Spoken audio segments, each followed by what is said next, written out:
This is the Tech Support Guy Show, episode 52 for Sunday, February 12th, 2012. Stuff we don't need.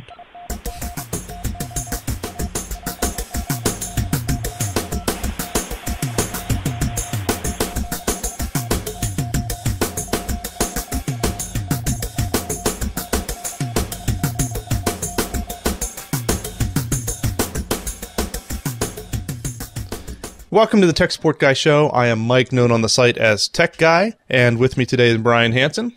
What in tarnation? Wow. And so now I have a question for you, Brian. Do you come up with those in advance? Do you think about that in advance, what you're going to say, and then hit it, or is that really just spur of the moment? That one was about 60 seconds old. There was a joke in some show that I watch about how somebody's grandfather was the inspiration for Yosemite Sam, and that really stuck in my head since I watched it yesterday.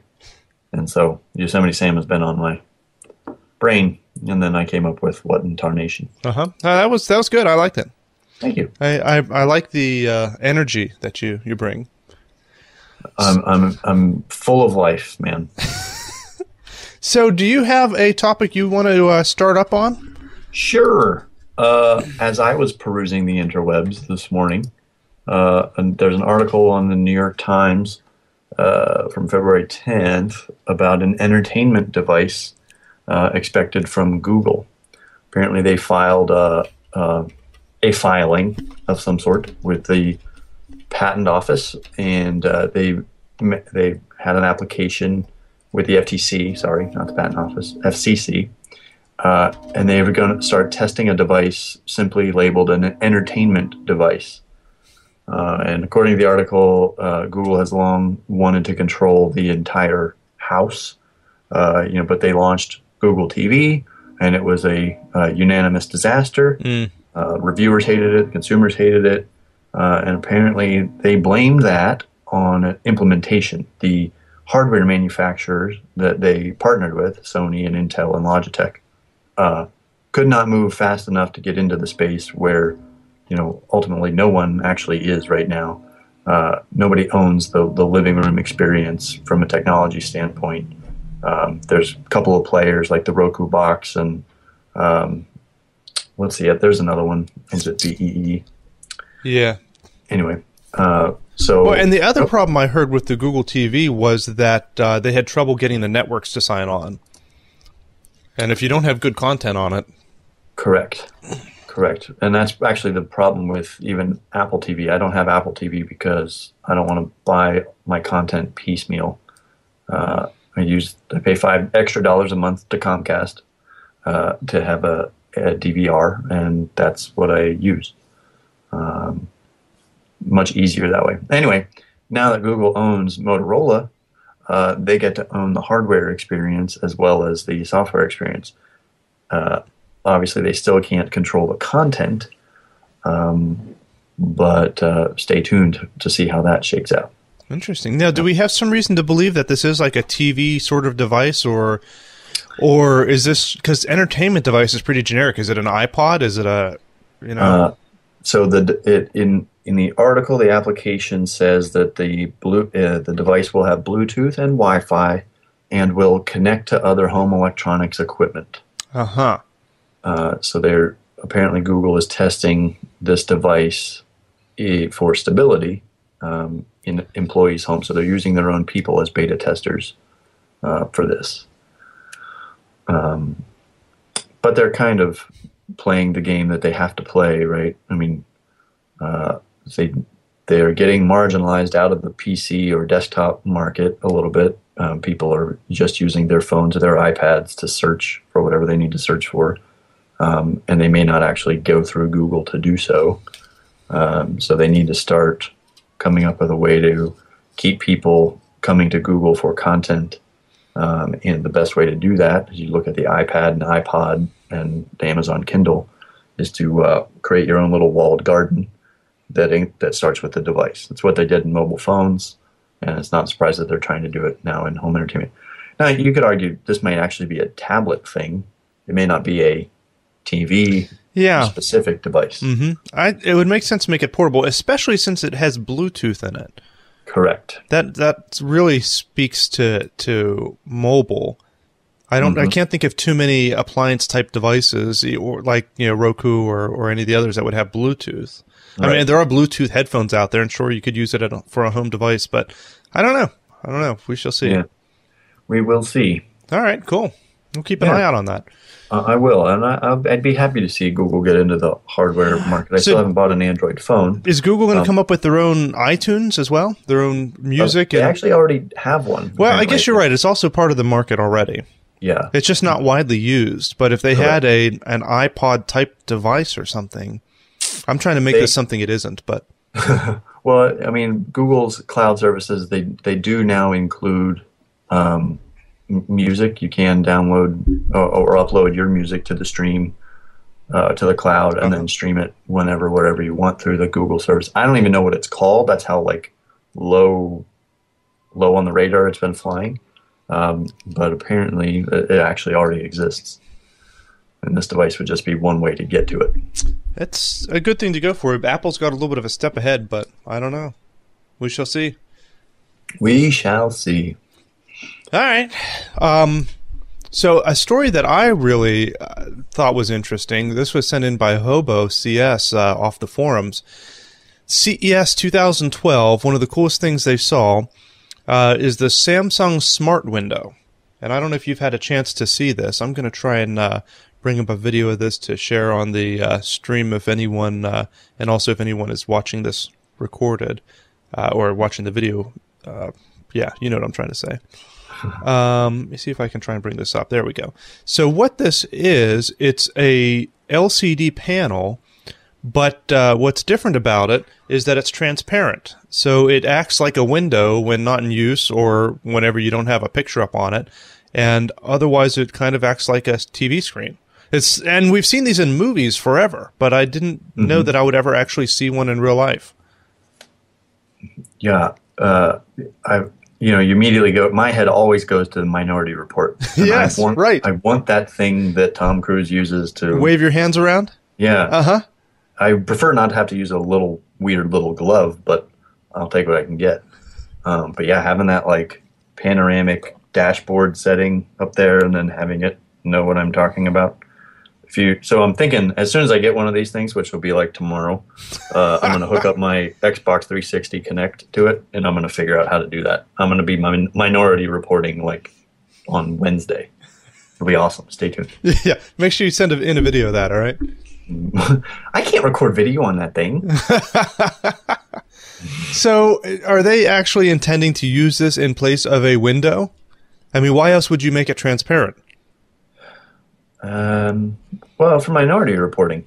But I don't know. Use it as a window. It apparently is partially solar powered. Really? Yeah, according to what the press release or whatever, there is some solar power, and so it uses about 10% of the power that a normal same size LCD screen would use. That's pretty cool. That is pretty cool. Now, we're looking on the stream right now. We just missed it, actually. They have a application on it that looks like blinds, and you use the touchscreen to close the blinds.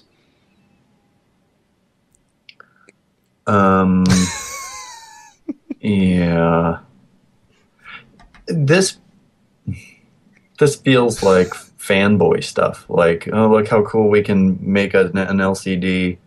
It's like giving Superman a second hot girlfriend just because they can.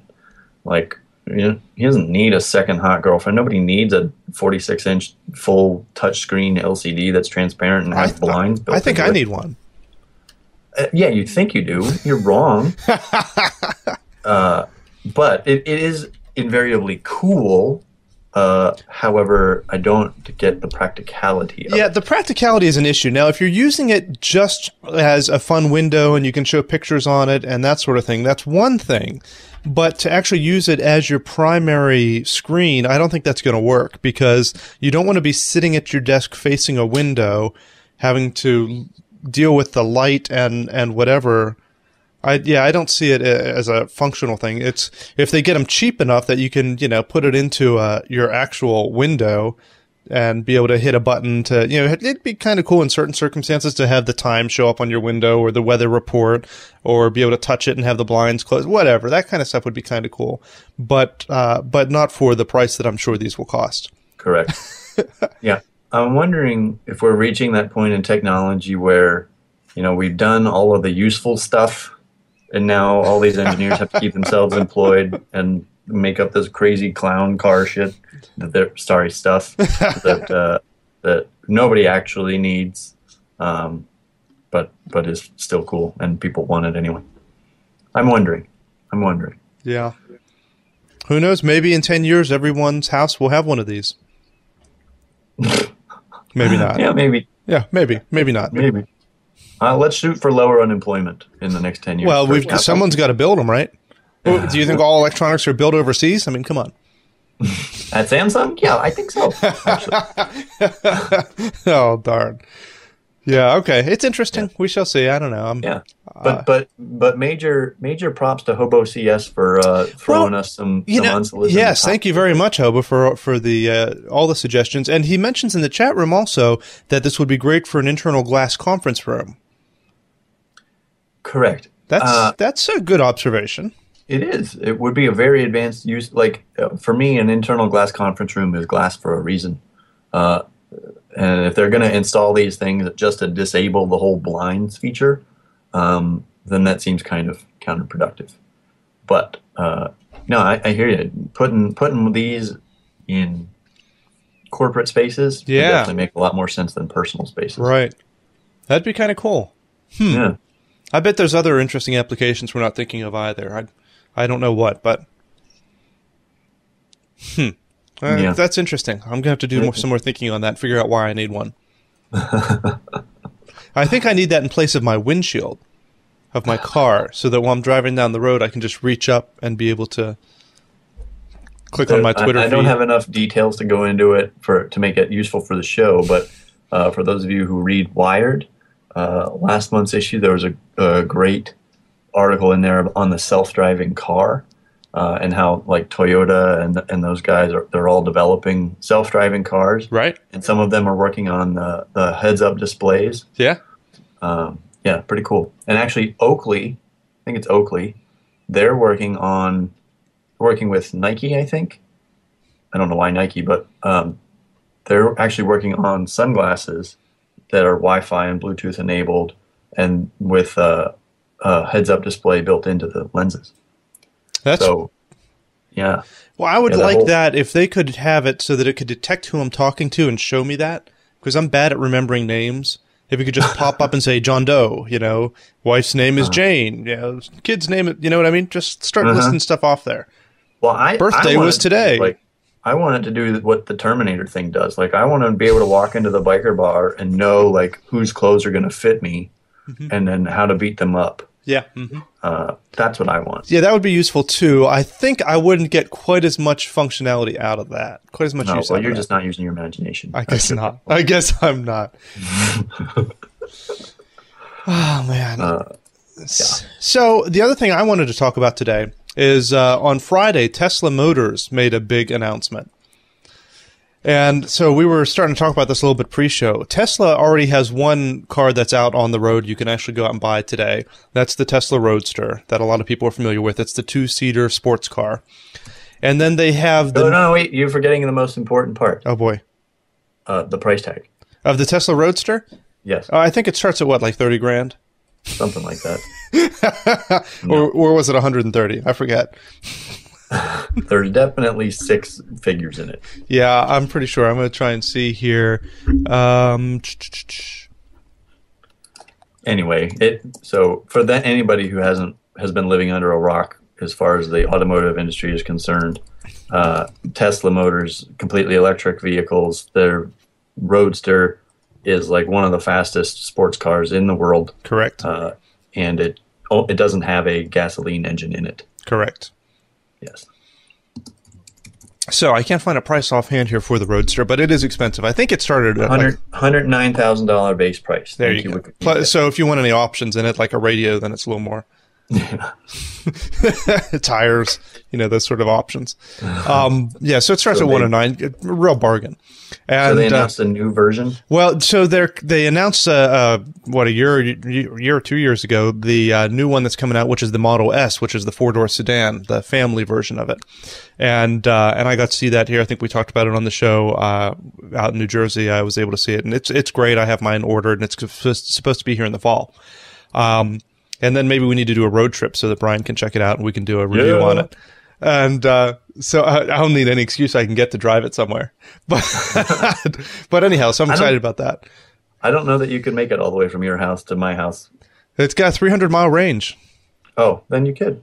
Yeah. I mean, depends on which battery you put in them. They have different, they have a 160-mile and a 230-mile and a 300-mile range, depending on which battery you pay for. But any one of those would probably get me there. And then I'd have to plug in at your house. So what did they announce on Friday? So I'm glad you asked. Thank you for asking. They announced the Model X. So we had the Roadster, the two-door, the Model S, which is the four-door sedan, and now the Model X was just announced on Friday, and that is their crossover. They're calling it an SUV-like vehicle, but the X is obviously it's a crossover vehicle. So it's also a four-door plus a hatch, and it's a 7-seater, which is kind of remarkable. And it's a nice looking car. I really like it, and it's going to be available in all-wheel drive. The coolest thing about it, and I'm going to have to find a video here to show on the podcast. Let me see if I can find it here. The coolest thing about it, undeniably, are the doors. The rear. Yeah. Yeah. I wish all four doors were this way, but it's only the two rear doors. I'm loading up the video now, so it's going to take me another minute or two to fast forward to that location. And Hobo's saying in the chat, "Isn't it ugly?" And I'm sure that he's not referring to the Model X, because it is a thing of beauty. Well, I would say it is a very smoothed out Prius chassis. It's much bigger than a Prius chassis, though. It is, maybe. I don't know. I don't know how much bigger it is. We could look up the dimensions, but I believe it's a fair amount bigger. Here's the video. I'm hitting it up on the screen now for those who are watching the video version of this. And if you're not, you can go to teslamotors.com, and there's a link at the bottom for the Tesla Unveils Model X. And it's also got this glass top, this glass roof that they're kind of becoming known for. The Model S has that as well. And it's a good-looking vehicle, I think, right? Yeah, well... So the doors, we need to talk about the doors, because that's what we're about to see here in a second. They call them not what do they call them? Falcon doors? Yeah, they're calling these Falcon wing doors, not suicide doors, not whatever Lamborghini calls theirs. Yeah, it's some wing doors. Falcon wing, you're right. No, I mean the Lamborghini ones are some kind of wing door. Oh, yeah. But these are Falcon wing doors because they have the second hinge in the center of them. Right. Which allows them to open, as we're kind of seeing now, with very little, not really pulling away from the vehicle hardly at all, just a couple of inches. And so they're advertising that as being able to get in and out easily, even in tight spots. Yeah, because you can stand up. Like you're getting out of the second or third row. Right. You can actually stand up. Correct. It's pretty cool. And yes, it does still fit in the normal size garage. You can still open your doors in a garage. Right. Gull wing. Thank you, Ecom. Gull wing. That's what they're called. Yep. Good thing we have the chat room going on. Yeah. And I also mentioned at this time that if you're listening to this recorded, you can join us in the live chat whenever we're recording these. If you go to techguy.tv, it'll tell you when the next episode will be recorded, and you can jump in then. We love having people in the chat room to tell us things like gull wing. Anyhow, so that is the Model X, and that's going to be coming out here. They're going to start start having them come out the end of 2013. Production begins end of 2013, and significant deliveries begin early 2014. So I think we need to call this episode a bunch of bleep you don't need. Wait a minute. I totally need an electric SUV. You've already ordered 2 of them. No, I haven't ordered 2 of them. I've ordered the Model S, and then on Friday I ordered the Model X. So you've ordered 2 of them. Well, not 2 of the electric SUVs, just one of those. So a buddy of mine has a Nissan Leaf out in Santa Clara. Yeah. And he and his wife, they absolutely love the Nissan Leaf. But they have a giant Ghostbuster, ghost prison-sized charging station installed on the wall of their garage.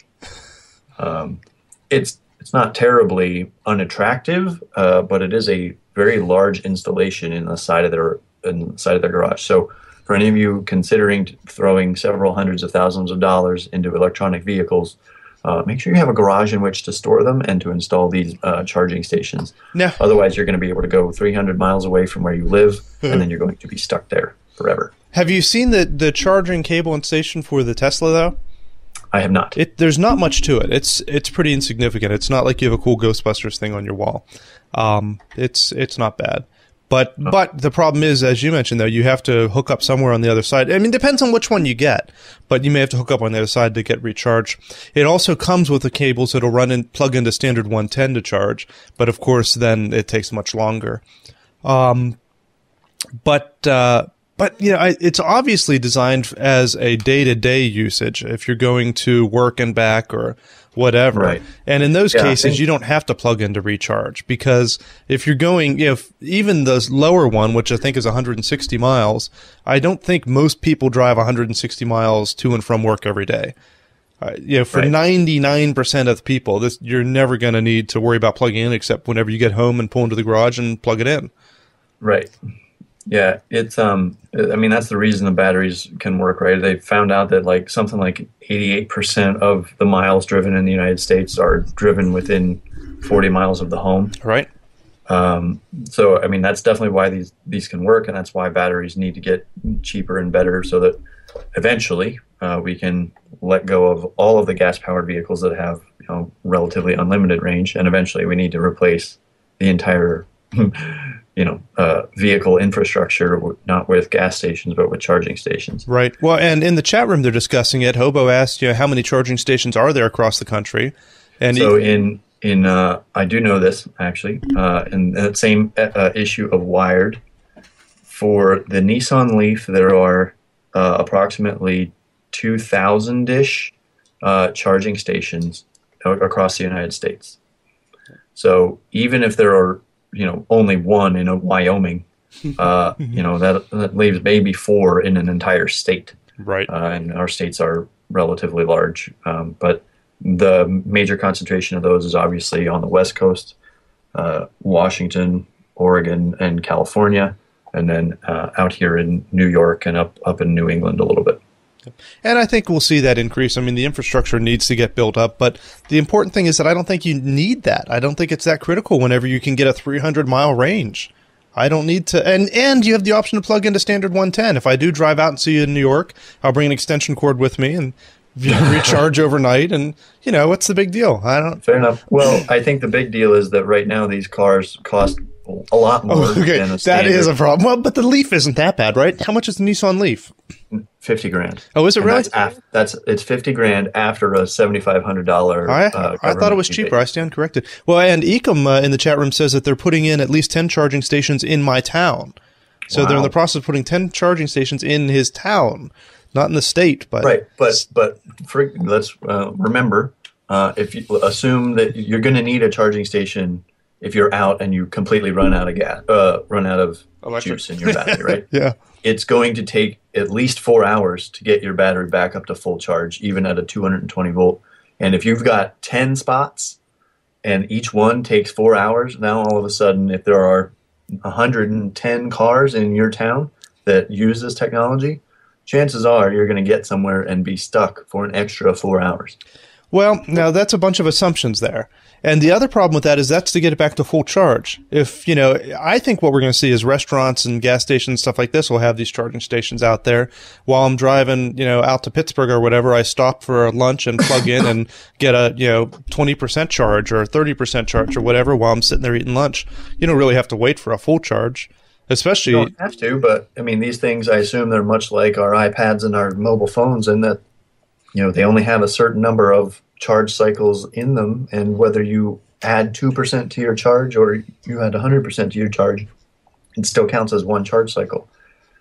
if you only get 10,000 charges out of your car. I know that they have some smarts built into them so that whenever you're charging them, it tries to use different parts of the battery matrix to try and wear it down more evenly. But even so, it's not an infinite number. You're certainly right that it's certainly... All I'm saying is that I think these are great vehicles, but right now they're way too expensive for anybody to be able to get rid of their vehicle when they want to take a long road trip or take their whole family somewhere. Or frankly, drive 300 miles at more than 55 miles an hour. Wait, what? What's 55 miles per hour have to do with anything? Like the Leaf, the maximum range on the Leaf is based on driving faster than 55 miles per hour. Well, just like the miles per gallon on a normal vehicle. Yeah, absolutely. It's not realistic.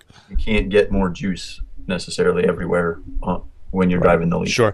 No, I agree. For a long road trip, this is not, as of right now, until the infrastructure is built up, this is not the proper choice. But I suspect most people who have the, $50,000 to throw at a vehicle like this probably also have their gas-powered one sitting next to it.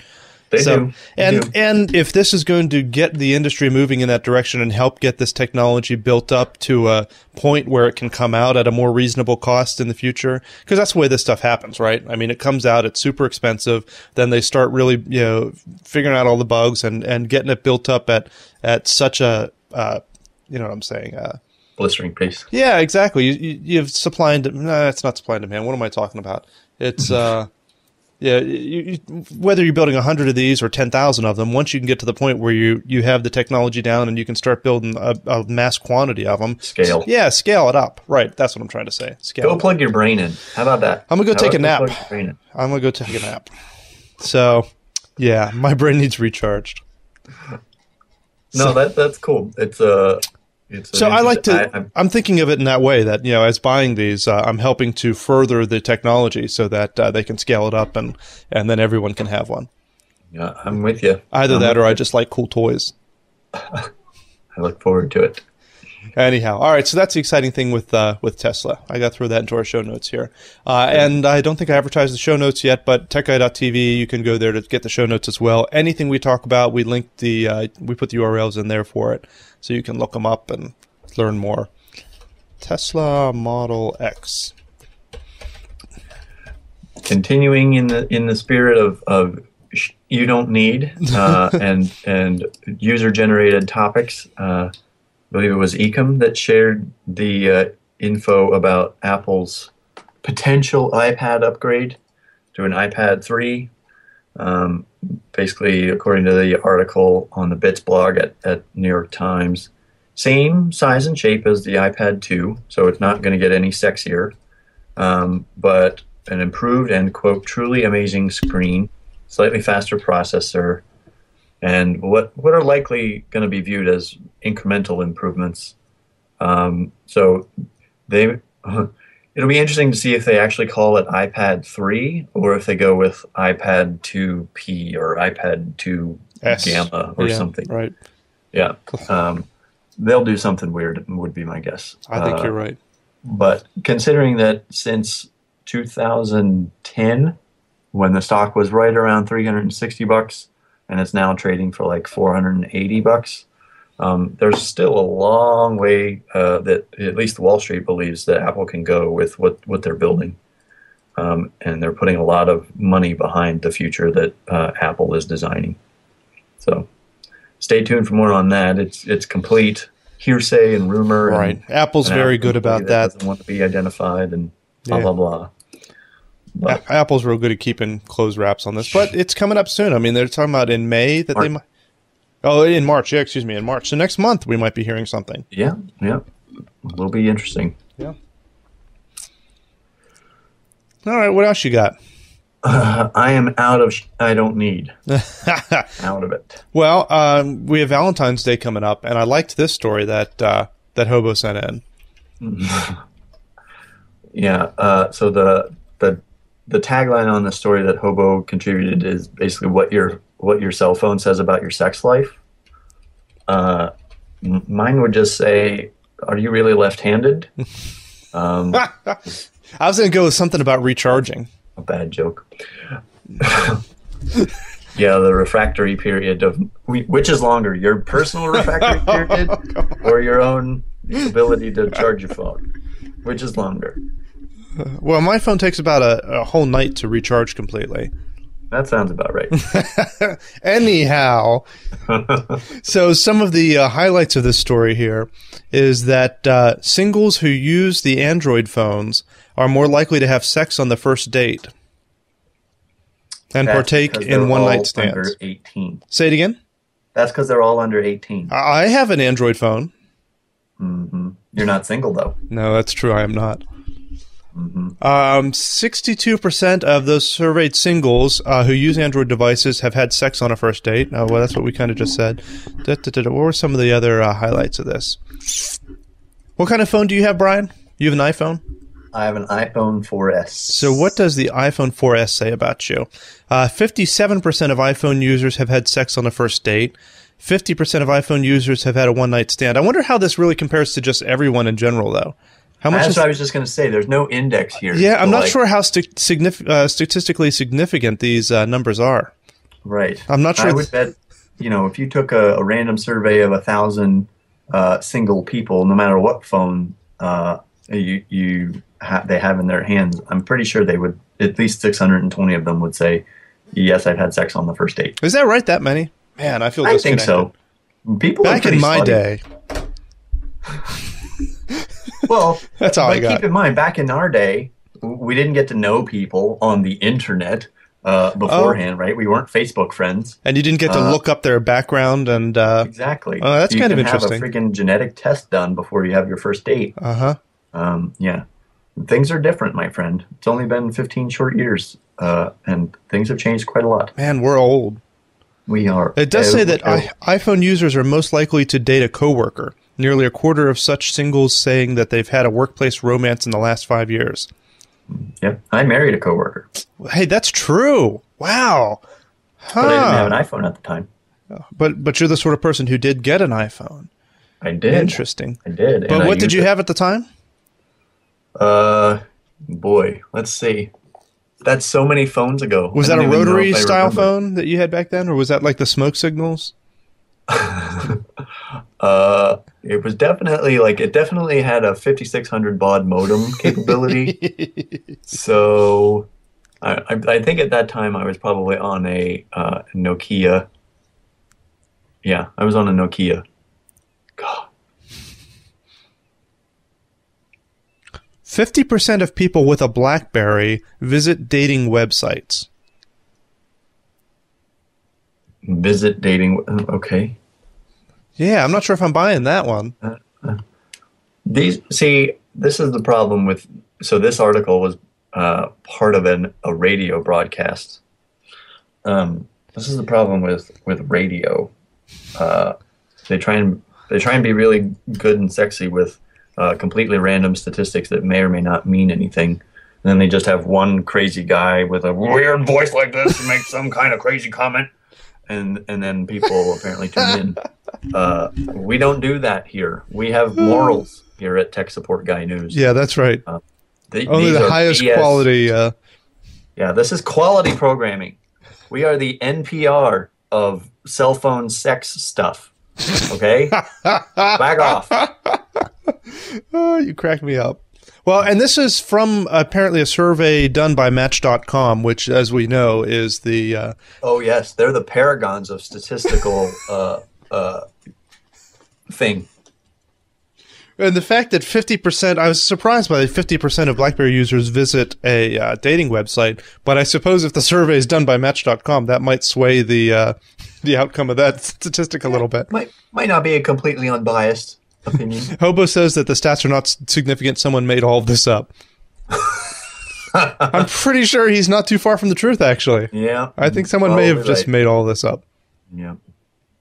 All right. Well, it's still kind of interesting. Happy Valentine's Day to all those out there that are enjoying it. And don't forget that tomorrow, if today is Valentine's Day, tomorrow, Wednesday, the 15th, is Steak and BJ Day. Which 100% of iPhone users in New Jersey love. Putting it out there. Oh, man. All right, very good. We're going to try and keep this one a little short here, especially since it's just Brian and I. Hopefully next month we'll have some others with us. Jake and Dan will hopefully be back then. And we will follow up with these stories and hopefully a couple more. If you have any ideas for stories, feel free to send them in, as Hobo was kind enough to do. You can email us or go on the website and send us a message that way, techguy.tv. Also, if you're looking for computer support, go to techguy.org. You can go to the forums there. Ecom and Hobo and the other nice people like that will be glad to try and help you out. There's no charge for that. It's all supported by advertisers and donations. And Brian, do you have anything you'd like to push? Nothing. I'm not a pusher. I'm a lover. Do you have anything you'd like to share? Oh, you can find me on Twitter at Brian M. Hansen, online at brianmhansen.com, or on YouTube at the channel called creatively Shower Sandwich. Love it.